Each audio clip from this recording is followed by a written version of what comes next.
Al-Iman TV. Kalau para ulama sudah meninggal, maka yang tersisa, tertinggal itu orang-orang jahil. Nasun juhalun. Juhal jaman jahil. Akan tinggal orang-orang yang bodoh. Nah, orang-orang bodoh ini yustaftauna, mereka dimintai fatwa. Datang orang minta fatwa, gimana hukumnya ini, gimana hukumnya itu. Ya, orang-orang jahil tadi itu didatangi oleh orang-orang bertanya pada mereka, minta fatwa kepada mereka.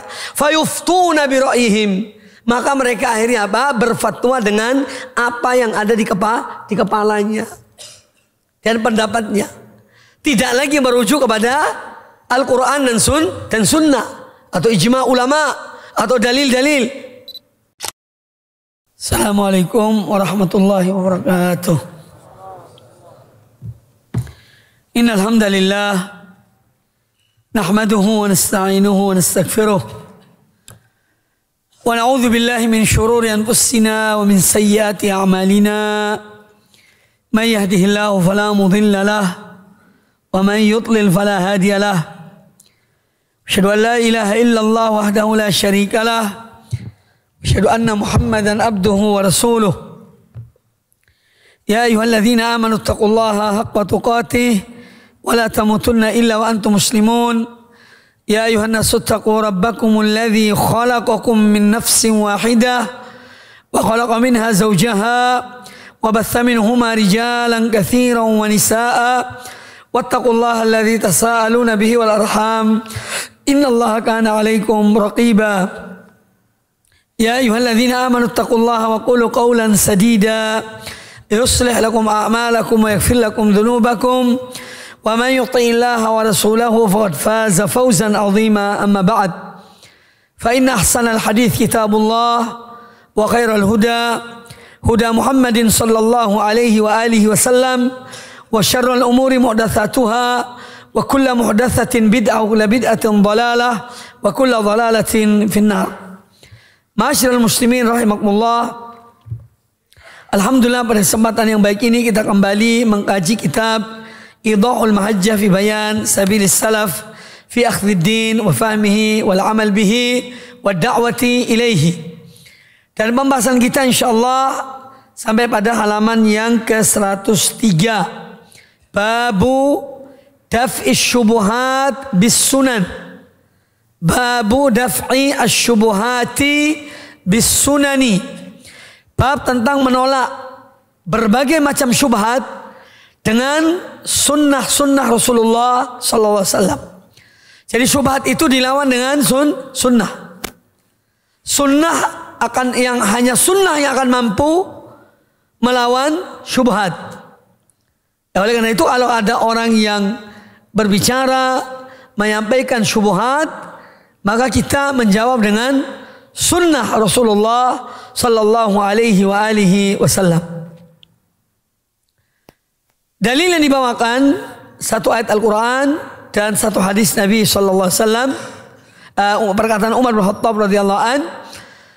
Qala ta'ala wa la ya'tunaka bimathalin illa ji'naka bil haqqi wa ahsana tafsira.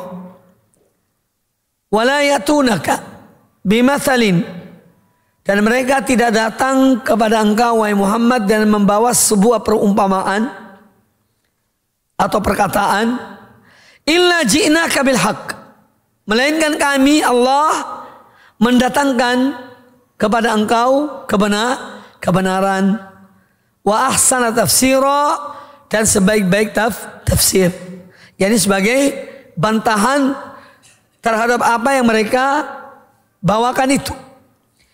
Kata Imam Ibnu Katsir rahimahullah taala fi qoulihi ta'ala wa la ya'tunaka bimathalin ay bihujjatin wa syubhatin, tidaklah mereka datang kepada engkau wahai Muhammad dengan membawa hujjah, bagi mereka hujjah ya, dan mereka membawa syubhat, illa ji'naka bil haqq, melainkan kami datang kepada engkau dengan membawa kebenaran, wa ahsana tafsira ay wa la yaquluna qawlan Artinya tidaklah mereka mengucapkan suatu perkataan yu'ariduna bihi al-haqqa ay yukhalifuna bihi al-haq, yang perkataan itu dengannya mereka menyelisihi kebenaran, mereka menentang kebenaran.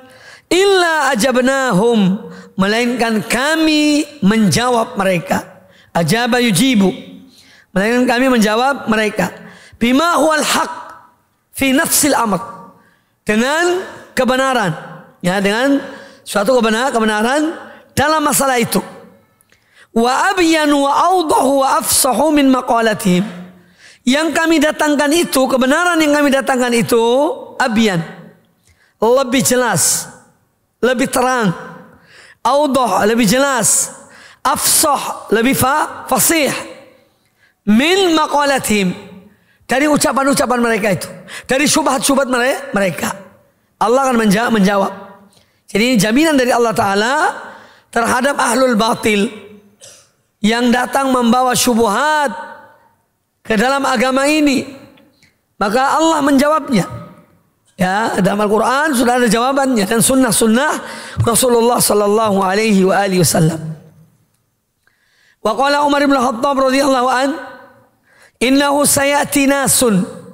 Kata Umar bin Khattab radhiyallahu an, sesungguhnya akan datang sekelompok manusia, sekelompok orang, yujadilunakum bisyubuhatil Quran. Mereka datang kepada kalian dengan membawa syubhat-syubhat yang mereka ambil dari Al-Quran. Karena Al-Quranul Karim ini ada hal-hal yang mujmal, yang global, tidak terperinci.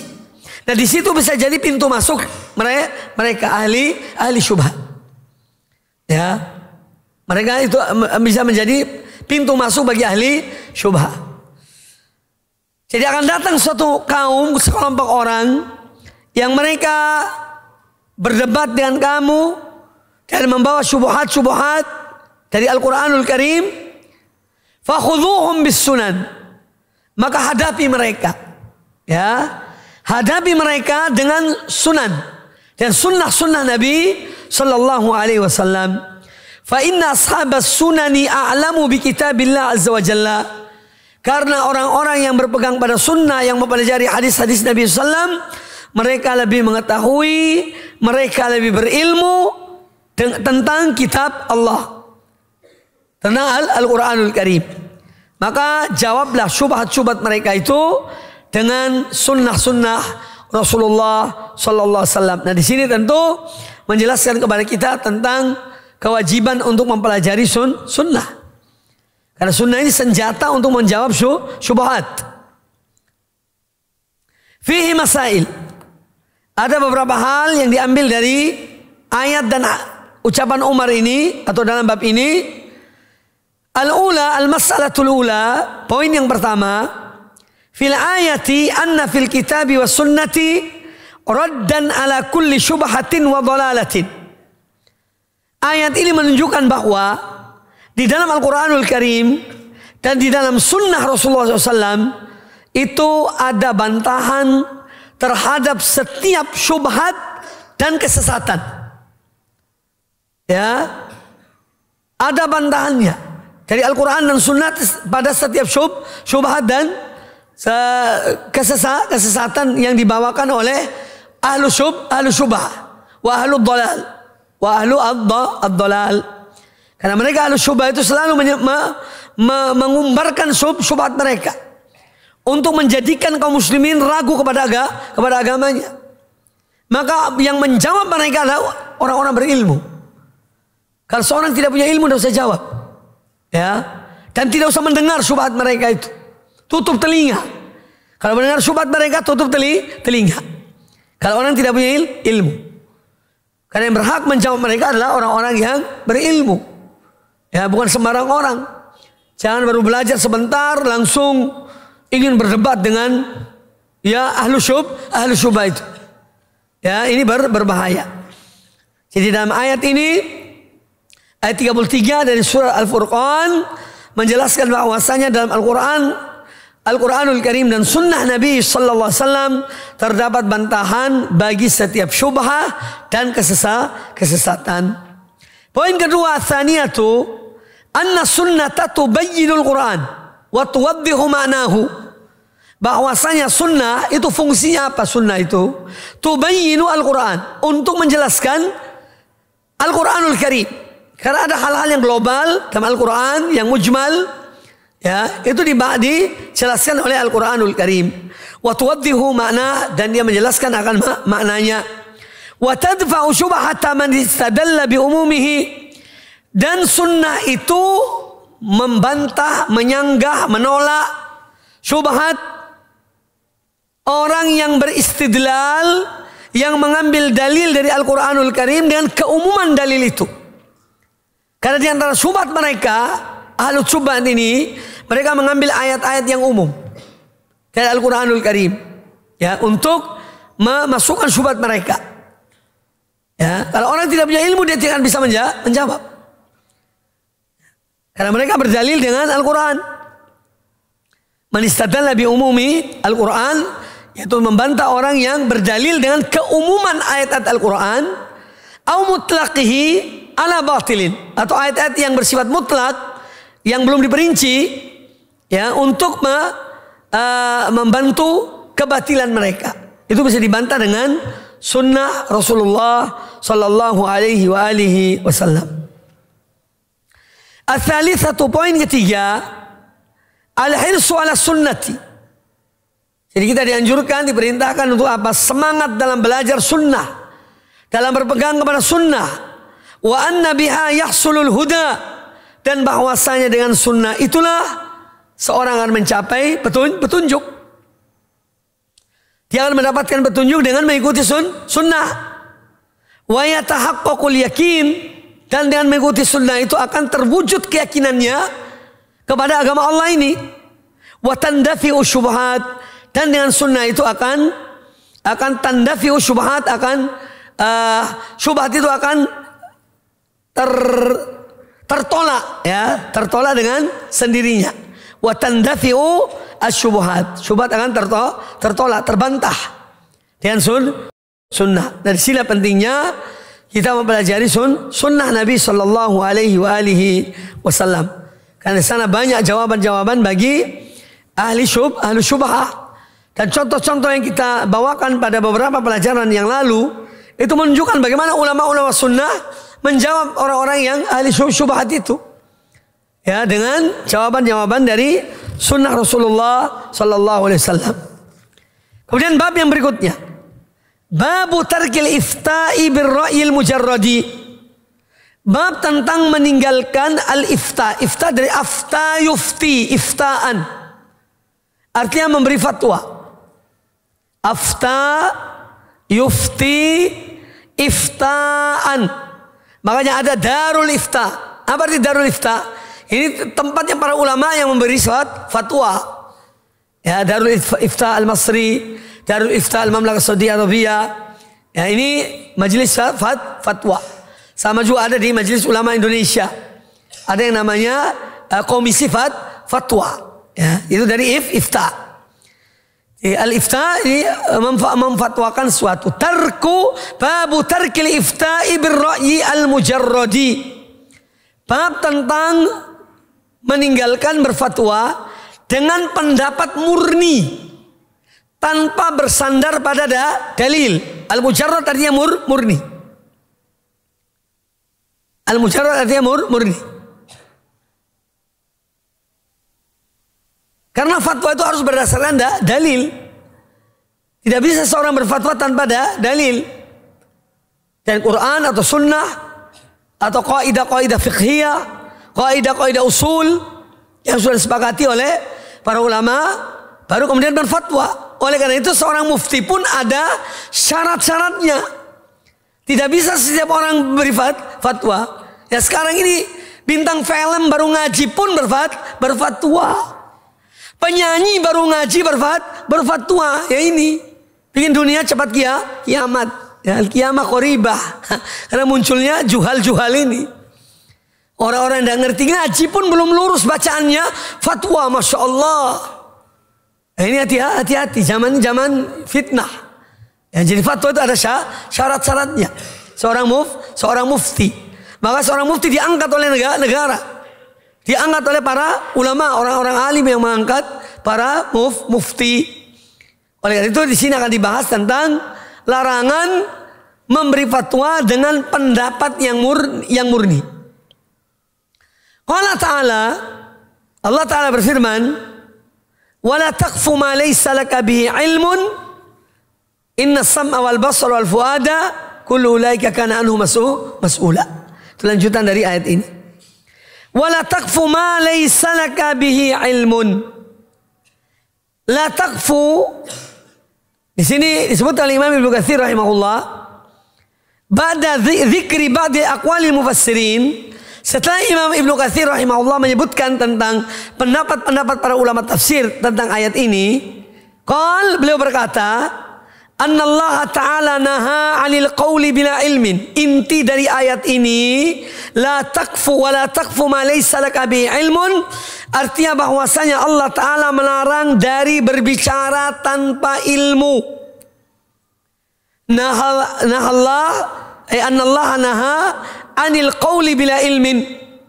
Allah melarang berbicara tanpa ilmu. Bal bidzanni alladhi huwa at-tawahhum wal khayal. Ya, Allah melarang berbicara dengan dhon, dengan prasangka. Menurut saya kira-kira begini. Ya, itu dugaan. Ya, bal bidzan. Bahkan mereka bicara dengan prasangka, dugaan. Alladzi huwa tawahhum. Yang mana prasangka itu hanya waham.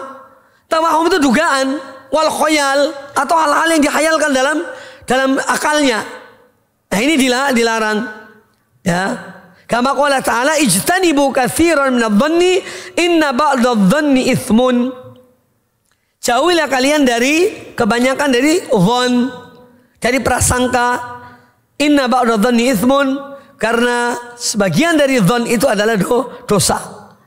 Adalah salah, keliru. Maka jangan banyak berprasangka. Jadi intinya bahwa ayat ini melarang seorang berbicara tanpa ilmu.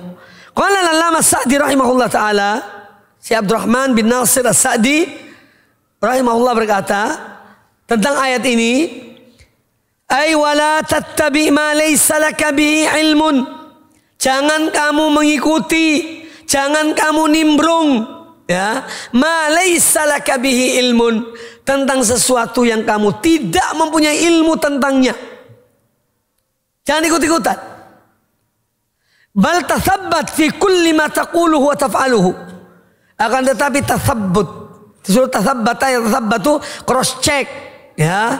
Tathabbat, coba teliti betul. Ya, fi kulli ma taqul, fi kulli ma taquluhu. Setiap yang kamu ucapkan itu kamu harus cermati apa yang kamu ucapkan itu. Wa ma taf'aluhu, dan setiap apa yang kamu kerjakan. Ya. Jadi jangan mengikuti hal-hal yang kamu tidak punya ilmu tentangnya.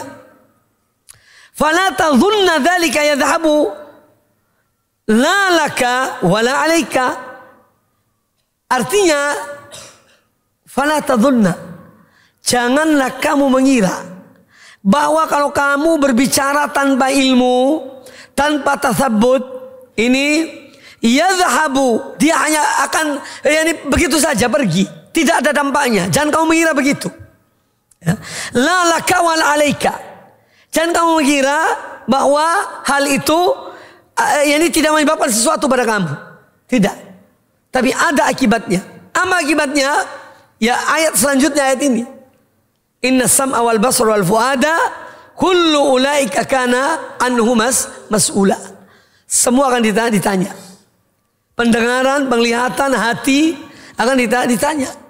Jadi setiap seorang berbicara, jangan dia mengira bahwa apa yang dibicarakan ini atau difatwakan, ya, itu hanya begitu saja.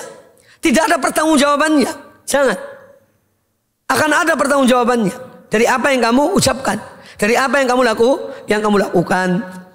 Ini kurang lebih makna dari firman Allah Ta'ala, wala taqfu ma laysa laka bihi ilmun inna as-sam'a wal basara wal fuada kullu ulaika kana anhu mas'ula.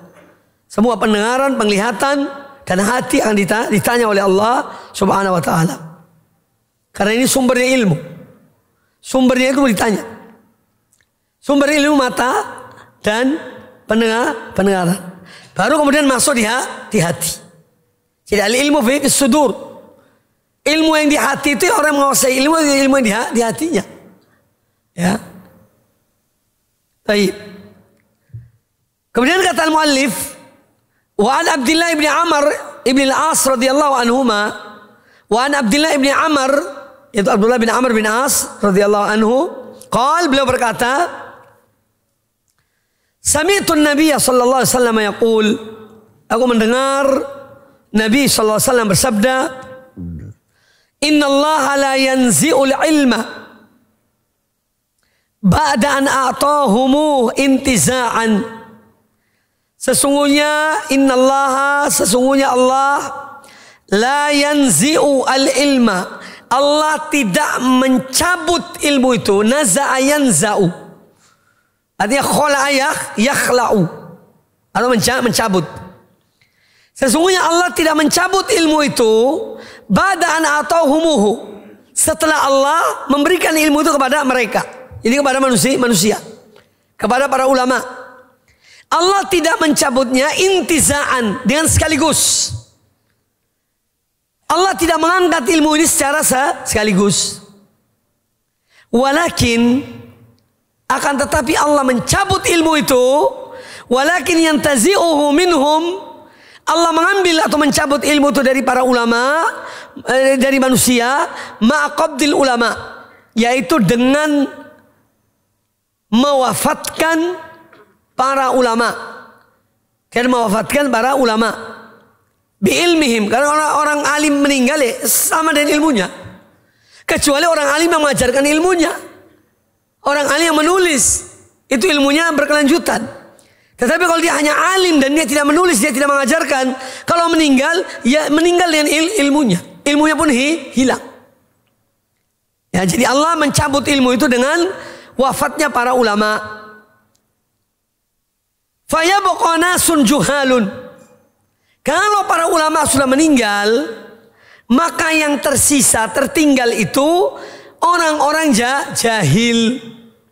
Nasun juhalun. Juhal jamak jahil. Akan tinggal orang-orang yang bodoh. Nah, orang-orang bodoh ini yustaftauna, mereka dimintai fatwa. Datang orang minta fatwa, gimana hukumnya ini, gimana hukumnya itu. Ya, orang-orang jahil tadi itu didatangi oleh orang-orang bertanya pada mereka, minta fatwa kepada mereka. Fayuftuna bi ra'yihim. Maka mereka akhirnya berfatwa dengan apa yang ada di kepalanya dan pendapatnya. Tidak lagi merujuk kepada Al-Quran dan Sunnah atau ijma ulama atau dalil-dalil. Tidak merujuk ke situ. Tapi mereka berfatwa dengan yuftuna bi ra'yihim. Mereka berfatwa dengan pendapat mereka. Menurut saya begini. Ya. Kayaknya begini. Kayaknya begitu. Itu kayaknya. Jadi hukum agama ini kayaknya. Jangan pakai dalil. Na'udzubillah. Jadi mereka akan yuftuna bi ra'yihim. Fayudhilluna wa yadillun. Fayudilluna wa yadillun. Maka ketika mereka berfatwa tanpa ilmu, mereka menyesatkan orang lain. Wa yadillun, dan mereka sendiri tersesat. Jadi yudillun ini fi'il muta'addi. Ada maf'ul bihinya. Fayudilluna ay yudilluna al-nas. Mereka menyesatkan orang-orang datang bertanya pada mereka. Wa yadillun, dan mereka sendiri tersesat. Nah, ini tentang bahayanya, atau hadis ini menjelaskan kepada kita bahwa Allah memberikan ilmu kepada para hamba-hambanya. Ya, Ar-Rahman 'allamal Qur'an, khalaqal insan 'allamahul bayan. Allah mengajarkan ilmu kepada hamba-hambanya yang Allah kehendaki. Makanya tidak semua menjadi ulama. Hanya orang-orang pilihan yang menjadi ulama, yang betul-betul ikhlas, niatnya karena Allah, menuntut ilmu betul-betul karena Allah. Allah berikan taufik pada mereka. Allah berikan hidayah pada mereka. Dan memberikan ilmu karena mereka ikhlas dalam menuntut ilmu. Kemudian suatu saat Allah mencabut ilmu itu. Ya, yang Allah berikan pada para ulama, Allah mencabutnya. Tapi cara Allah mencabut ilmu itu dengan mewafatkan para ulama. Meninggal ulama itu wafatnya ilmu. Wafatnya para ulama artinya wafatnya ilmu. Matinya para ulama, matinya ilmu. Itu cara Allah dalam mencabut ilmu. Nah, kalau ilmu sudah para ulama meninggal, ya satu persatu wafat, maka tidak tersisa kecuali orang-orang yang jahil. Jadi Nabi SAW menjelaskan kepada kita tentang ilmu yang Allah titipkan kepada para ulama. Kemudian Allah mencabut ilmu itu dan wafatnya para ulama. Ya, dan ini menunjukkan betapa atau musibah. Wafatnya para ulama adalah musibah bagi umat ini. Ya. Musibah besar. Musibah terbesar adalah apa? Wafatnya Rasulullah sallallahu alaihi wasallam. Itu musibah terbesar. Makanya beliau mengatakan kalau seorang di antara kalian terkena musibah, ingatlah musibah yang terbesar, yaitu wafatnya aku, Nabi sallallahu alaihi wasallam. Nah, mengapa wafatnya para ulama itu artinya musibah besar? Karena para ulama warathatul anbiya. Wafatnya Nabi musibah bagi umat ini. Nah, para ulama pewaris Nabi ini meninggal juga. Berarti musibah besar. Karena mereka pewaris Nabi. Artinya kematian mereka pun musibah. Kematian mereka adalah musibah. Jadi selama masih ada orang alim, ulama di satu masyarakat, satu umat, ini tanda kebaikan pada mereka. Namun ketika wafatnya para ulama, ini musibah besar menimpa umat tersebut. Kemudian Nabi SAW memberitahukan kita tentang akan munculnya orang-orang jahil yang memberi fatwa. Ini berita dari Nabi SAW. Yang mana mereka itu dampak dari fatwa mereka. Karena fatwa berdasarkan akal mereka sendiri atau perasaannya atau dari dalam dirinya tanpa berdasarkan pada dalil, maka mereka menyesatkan orang lain dan mereka sendiri tersesat. Oleh karena itu hati-hati dalam meminta fatwa. Mintalah fatwa kepada orang yang berilmu. Demikian pula seorang yang dianggap mempunyai ilmu, kalau dia tidak tahu tentang sesuatu yang ditanyakan, jangan menjawab. Ya, katakanlah Allahu a'lam. Coba tanyakan pada fulan, ya dia insya Allah lebih paham tentang masalah itu daripada saya. Jadi jangan gengsi. Aku tidak mau nanti muridku mengatakan aku ini bodoh, tidak bisa jawab. Ya. Itu betul-betul bodoh namanya. Ya. Itu menunjukkan kebodohan. Orang yang seperti itu. Jadi orang yang pintar, yang alim itu, yang dia mengatakan tidak tahu ketika dia memang tidak tahu. Ya, karena ilmu itu ada dua bagian. Ilmu yang diketahui dan ilmu yang tidak diketahui. Ya.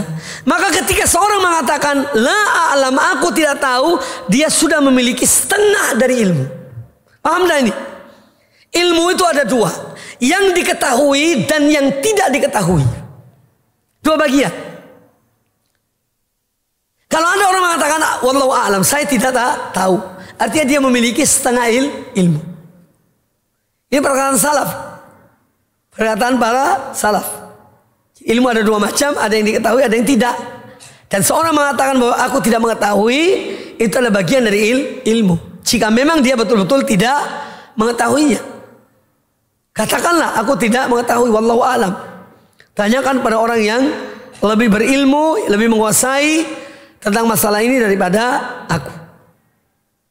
Itu selamat. Orang yang demikian itu insya Allah selamat. Kemudian kata al-muallif wa an Ash'ath an Ibn Sirin, dari Ash'ath dari Muhammad bin Sirin, ulama tabi'in, annahu kana la yaqulu bi ra'yihi illa syai'an sami'ahu. Bahwa kata Ash'ath, Muhammad bin Sirin rahimahullah ta'ala itu tidak pernah dia berkata, ya, berfatwa dengan pendapatnya, bira'yi. Illa syai'an sami'ahu. Yani kalau dia berkata itu, idza qala yaqul syai'an sami'ahu. Kalaupun dia memberi fatwa, artinya dia berfatwa dengan sesuatu yang dia dengar dari orang lain, dari orang alim lainnya. Entah dari para sahabat, karena beliau tabi'in, bertemu dengan banyak sahabat-sahabat Nabi SAW. Itu Muhammad bin Sirin rahimahullah, semasa dengan Al-Hasan Al-Basri. Muhammad bin Sirin satu zaman dengan Hasan Al-Basri, mereka bertemu.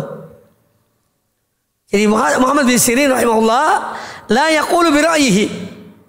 Ya, dia tidak mengatakan dengan pendapatnya. Kalau ada yang minta fatwa, dia berfatwa hanya dengan syai'an sami'ahu. Dia berfatwa dengan sesuatu yang dia dengar, yang dia riwayatkan dari yang sebelumnya, dari para sahabat. Ya. Kemudian lihat catatan kaki 194, qultu wa qad nukila an ba'dis salaf nahwa hadzal kalam. Telah dinukil ucapan-ucapan seperti Muhammad bin Sirin ini dari para salaf. Di antaranya adalah ma akhrajahu Abu Nuaim fil Hilyati.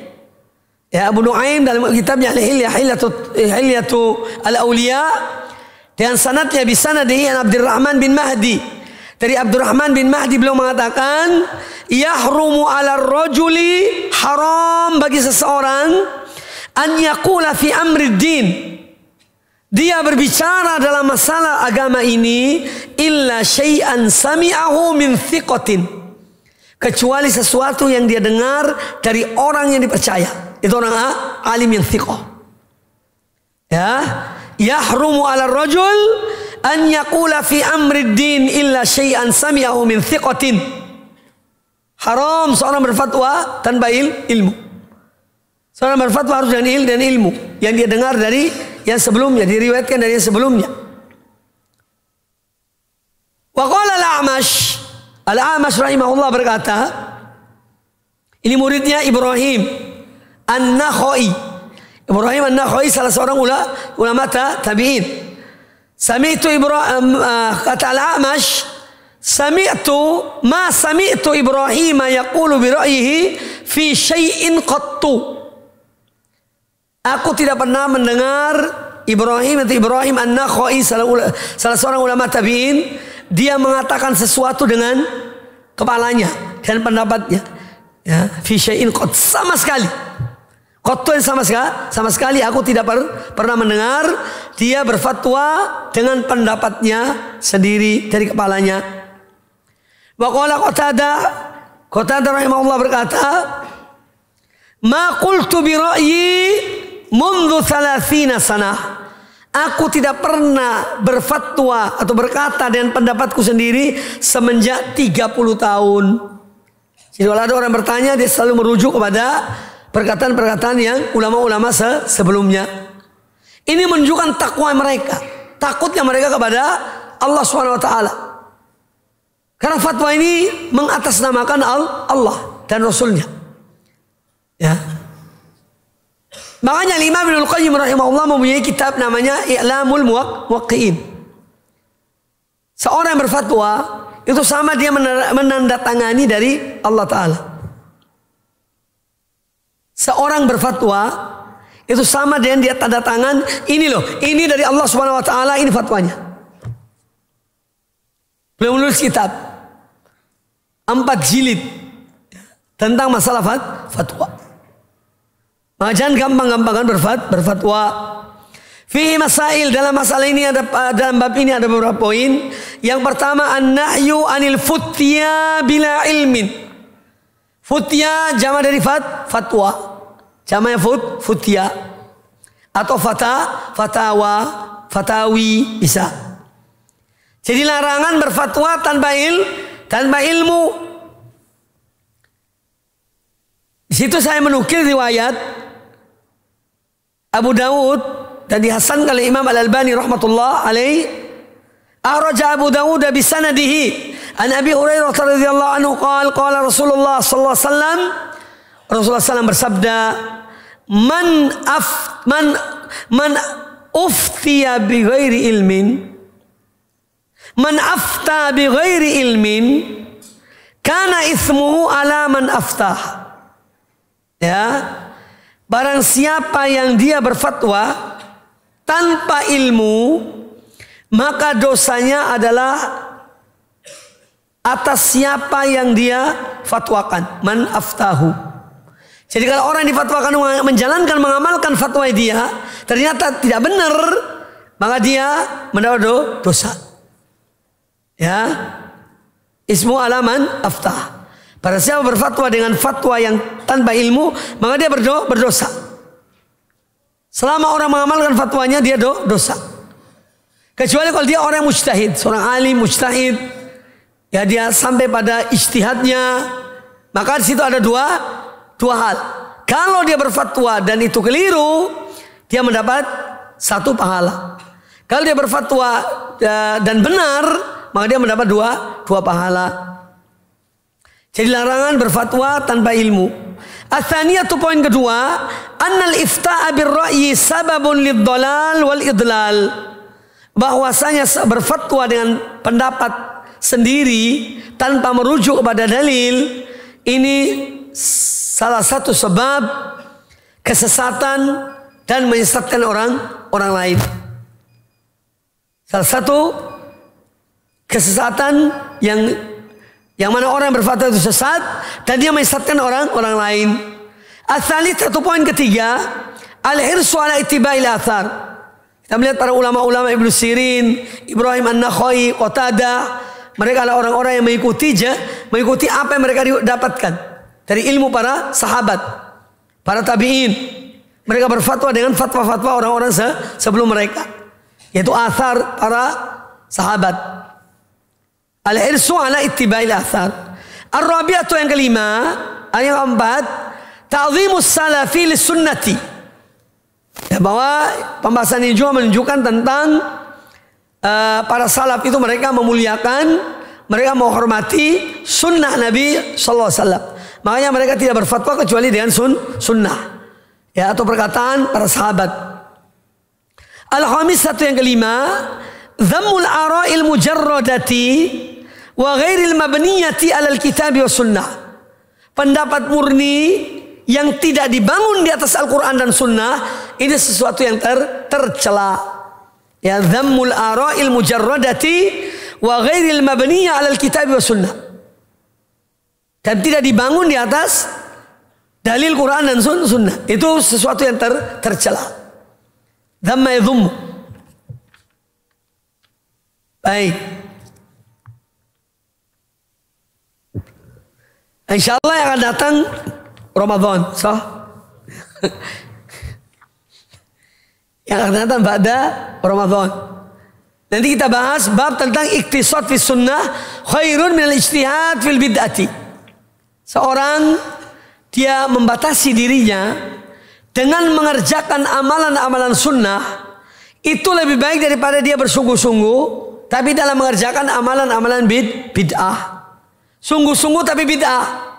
Lebih baik dia batasi dirinya, dia mencukupi dirinya dengan mengerjakan amalan-amalan sunnah, itu lebih baik daripada banyak amalannya tapi bid'ah.